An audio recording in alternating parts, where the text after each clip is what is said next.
Bertrand and Bimby. The orangutan in the big iron cage lashed to the sheep pen began the discussion. The night was stifling hot, and as Brtrm and I passed him, dragging our bedding to the forepeak of the steamer, he roused himself and chattered obscenely. He had been caught somewhere in the Malayan archipelago and was going to England to be exhibited at a shilling a head. For 4 days he had struggled, yelled, and wrenched at the heavy iron bars of his prison without ceasing, and had nearly slain a lascar incautious enough to come within reach of the great hairy paws. If it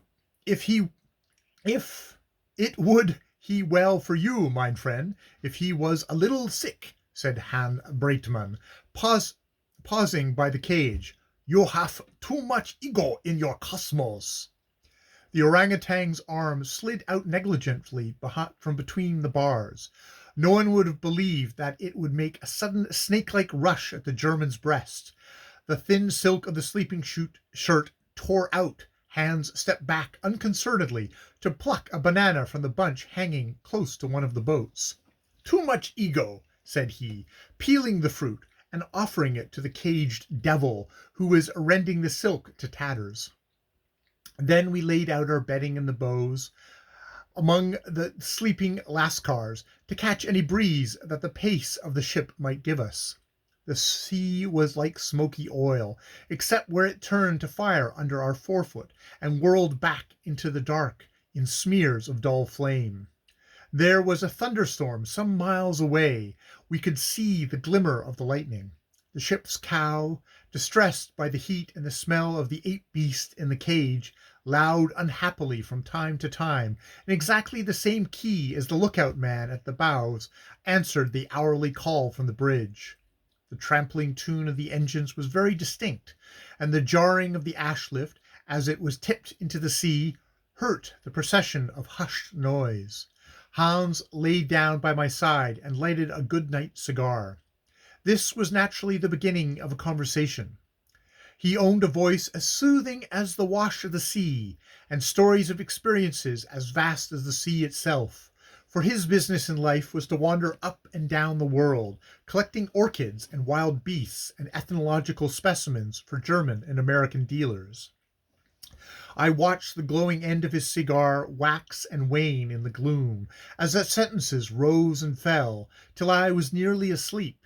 The orangutan, troubled by some dream of the forests of his freedom, began to yell like a soul in purgatory and to wrench madly at the bars of the cage. If he was out now there'd not be much left of us hereabouts, said Hans lazily. He screams good, see? Now how I shall tame him when he stops himself. There was a pause in the outcry, and from Hans's mouth came an imitation of a snake's hiss, so perfect that I almost sprung to my feet. The sustained, murmurous sound ran along the deck, and the retching at the bars ceased. The orangutan was quaking in an ecstasy of pure terror. "Dot stop him," said Hans. "I learned dot trick in Moinga when I was collecting little monkeys for some people in Berlin. Everyone in their world is afraid of their monkeys, except their snake. So I play snake against monkeys, and he keep quite still. There was too much ego in his cosmos. Dot is their sole custom of monkeys. Are you asleep, or will you listen, and I will tell a tale dot you shall not believe?" "There's no tale in the wide world that I can't believe," I said. "If you have learned belief, you have learned some things. Now I shall try your belief. Good. When I was collecting those little monkeys, it was in 79 or 80, and I was in the islands of the archipelago, over there in der dark." He pointed southward to New Guinea. "Generally, mein Gott, I would sooner collect life red devils than little monkeys. When they do not bite off your thumbs, they are always dying from nostalgia, homesick, for they have their imperfect soul, which is midway arrested in development, and too much ego. I was there for nearly a year, and there I found a man that was called Brtrm. He was a Frenchman. and he was a good man, naturalist to the bone. They say he was an escaped convict, but he was a naturalist, and that was enough for me. He would call all her leaf beasts from the forest, and they would come. I said he was Saint Francis of Assisi in a new Draximization products produced, and he laughed and said he had never preached to the fishes. He sold them for the Trabang. He sold them for Trepang Bec de Mer.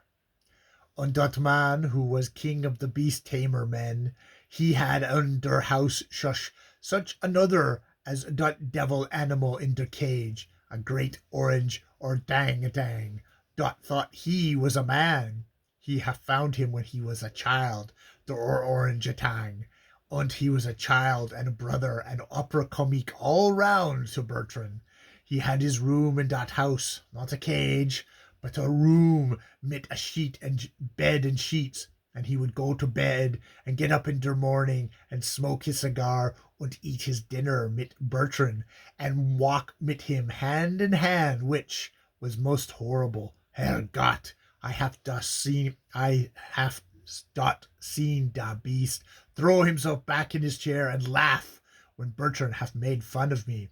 He was not a beast, he was a man, and he talked to Bertram, and Bertrand comprehended, for I bev seemed him, and he was always politeful to me, except when I talked too long to Bertrand, and say nothing at all to him.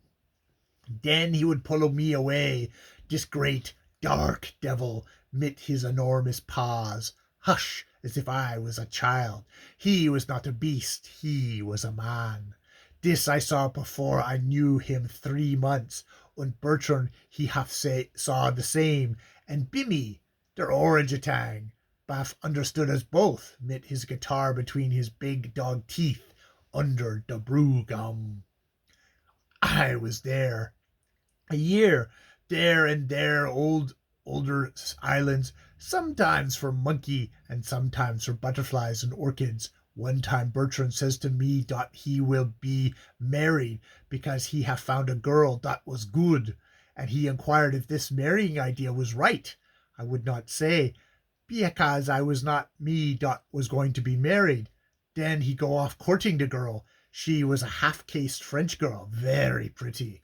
Have you got a new light for my cigar? Oof, very pretty. Only I say, have you thought of Bimmy?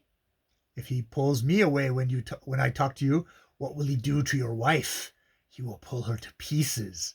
If I was you, Bertrand, I would give my wife for a wedding present the stuffed figure of Bimmy. By that time I bad learned some things about their monkey peoples. Shoot him, said Bertrand. He is your beast, I said. If he were mine, he would be shot now.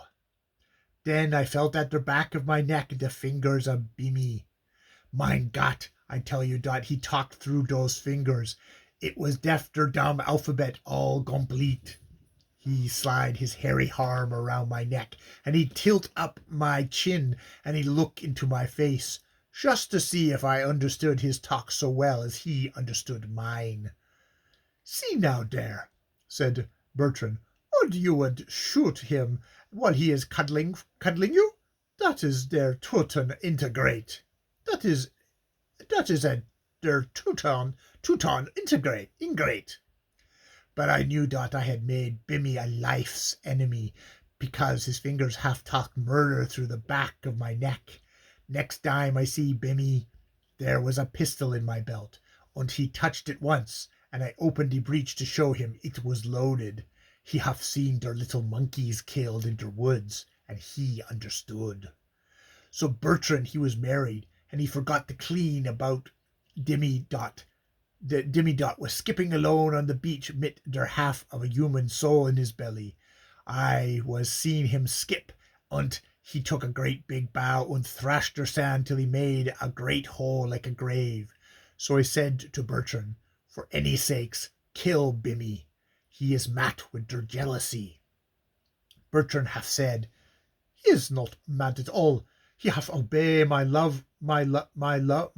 he will have obey and love my wife, and if she speaks he will get her slippers. and he looked at his wife across the room. She was a very pretty girl. Then I said to him, Dost thou pretend to know the monkeys on this beast dot is lashing himself mad upon the sands because you do not talk to him? Shoot him when he comes to the house, for he hath der light in his eyes dot mean killing, und killing. Bimmy come to their house, but there was no light in his eyes. It was all put away cunning, so cunning, and he fetched the girl her slippers. And Bertrand turned to me and say, Dost thou know in thy 9 months more naf I've known in my 12 years? Shall a child stab his father? I have fed him, and he was my child. Do not speak this nonsense to my wife, or to me any more. Dot next day Bertrand came to my house to help me make some wood cases for the specimens, and he tell me dot he hath left his wife a little while mit Bimmy in der garden. Then I finish my cases quickly, and I say, Let us go to your house and get a drink. He laughed and say, Come along, dry mans.